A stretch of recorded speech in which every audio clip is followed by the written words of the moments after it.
Hi everyone. Today I'm going to talk about the rise and fall of crypto narratives. So I'll go ahead and switch over to my other screen. All right. Today we're going to talk about the rise and fall of crypto narratives, which I just recently wrote about in my newsletter. If you haven't subscribed yet, the newsletter is at Dan Held Substack.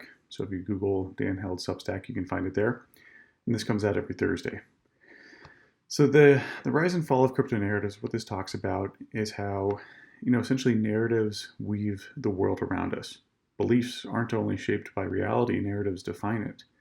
And these narratives constitute government, religion, culture, finance, just because we believe in it, including money. Money is a belief system. The only reason that your local issued currency has value is due to this shared belief that it will be valuable in the future. And crypto is no different. The rise and fall of crypto narratives. This section, I get more deep into the actual narratives themselves.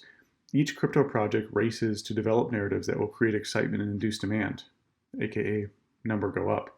Since most lack any real traction, that's what I call protocol market fit, or it's a play on the term product market fit from classic product thought.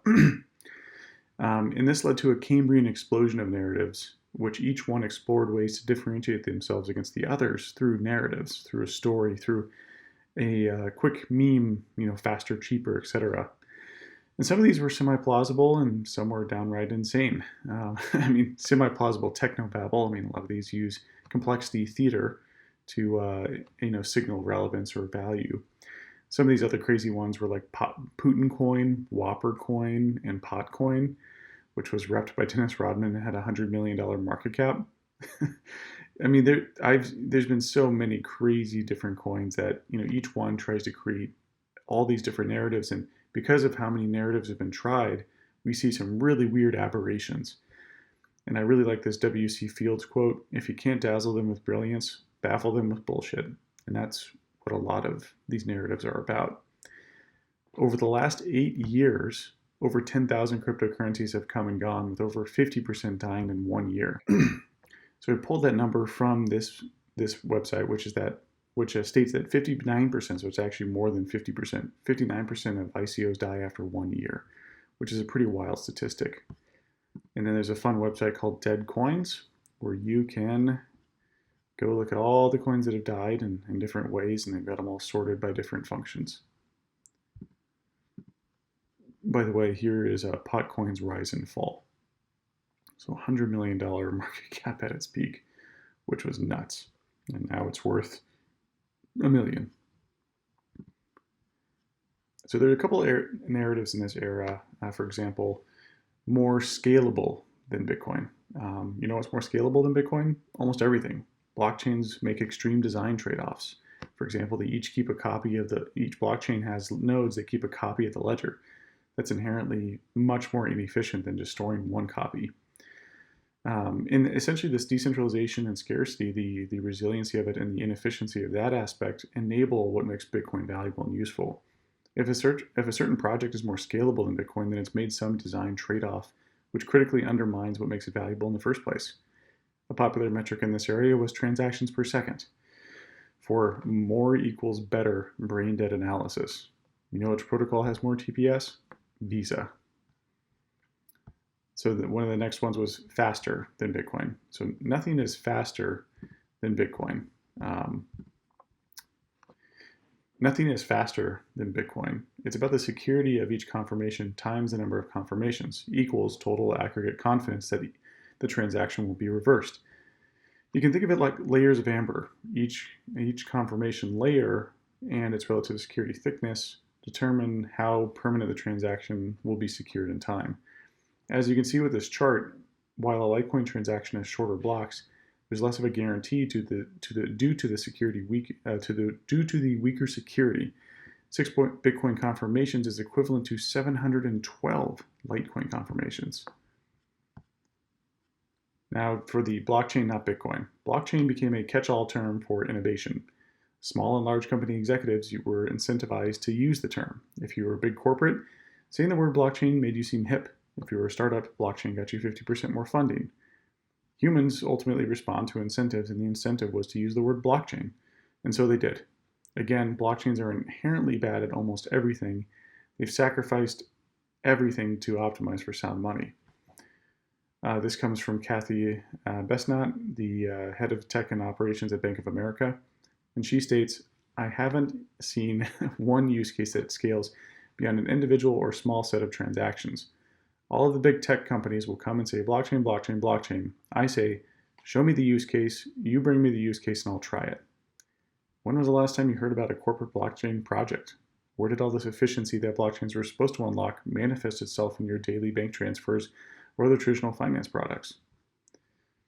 And now to the infinite narratives area, which I would say is the wildest explosion of different narratives. Because back in that first era from 2013 through 2016, it was. So this is from a tweet storm by a really interesting guy, Arbidot. I don't know exactly how to pronounce it, but he found an old 1980s book called Elements of Networking Style, which walked folks through how they thought in the 1980s networking would work. And this is a very sarcastic take by the developer, as we call it a rant, where he talks about these early protocols, and you'll see kind of the jokes here around, Ethernet, Fishnet, Miternet, Hairnet. People wanted to create a network for everything, just like how people wanted to put a blockchain on everything. This isn't new. This is an old thing, and it definitely didn't work that way. We all ended up on the base layer of TCP/IP. So, it was really funny to see this. And he published this in 2018, and now we see that he was largely correct. So when we look at the infinite narratives area, you've probably heard of the term ICOs. These are supposed to change the world, right? An ICO for your car, an ICO for global warming, an ICO for anything you wanted. What happened with ICOs is was the market creating narratives and appending a coin to them to satisfy all speculative demand for the next big thing. Thousands of narratives were created and thousands faded away. There were other innovations like TCRs, utility tokens, DAOs, and dApps. How many of those came to pass? Which one are you using on a daily basis? When was the last time you heard anyone on the street mentioning one of those? After 3 to 4 years, we certainly would have seen some more traction by now. Then we get to Ethereum. So this was created by Felipe, which is he did a really good job, and essentially he was inspired by Nick Carter and Hasu's visions of Bitcoin. And it's going through how the narratives of Ethereum have changed over time. And you'll see some of the things here where they go in the Wayback Machine and they look at Ethereum's homepage and see how those narratives changed. Really interesting exercise. Definitely recommend that you read the article. As we can see, narratives for Ethereum, like why Ethereum is valuable, have ebbed and flowed dramatically over time. In fact, this chart was made in 2018. There are 2 narratives that are very popular today: sound money and DeFi, that aren't even on here. That's how often the narrative changes. Essentially, they've been more willing to embrace radical changes to their narrative as they search for that product market fit. I mean, they've touched on other things like world computer, dApps, utility tokens, open finance, radical markets. Essentially, Ethereum is an aggregator for these narratives, trying each one out over the years in an attempt to sway or seduce Bitcoiners to come over. But there's no single persistence of a narrative. It's still trying to find its protocol market fit, its narrative market fit. There really only is one store of value. The only persistent narrative is store of value goal 2.0. And this chart was made by Nick Carter and Hasu, which I thought was really awesome, where it's called Visions of Bitcoin. Definitely recommend you go read this, check it out. Both of these articles, the Ethereum one and the Bitcoin one, are great deep dives into the history of both coins. But with Bitcoin, it's had a persistent narrative. Now, certainly it is not immune to the ebbs and flow of narratives. Over the many years, many narratives faded in and out of popularity. The chart above shows that movement. And what's funny is this one as well is over 2 years old. So the censorship-resistant eagle, the gold color here, is actually much larger now, basically the entire narrative. But what was distinctly different about Bitcoin versus the other blockchains is that it's had that persistent narrative since day one. It was built to solve the problem of trust with governments, to be a store of value that you could send anywhere, anytime without trusting anyone. And Bitcoin's narrative matches that real world utility today. I hope you all enjoyed. I know this was kind of a short run through, but yeah, leave me feedback. Feel free to hit the subscribe button, and thanks for watching.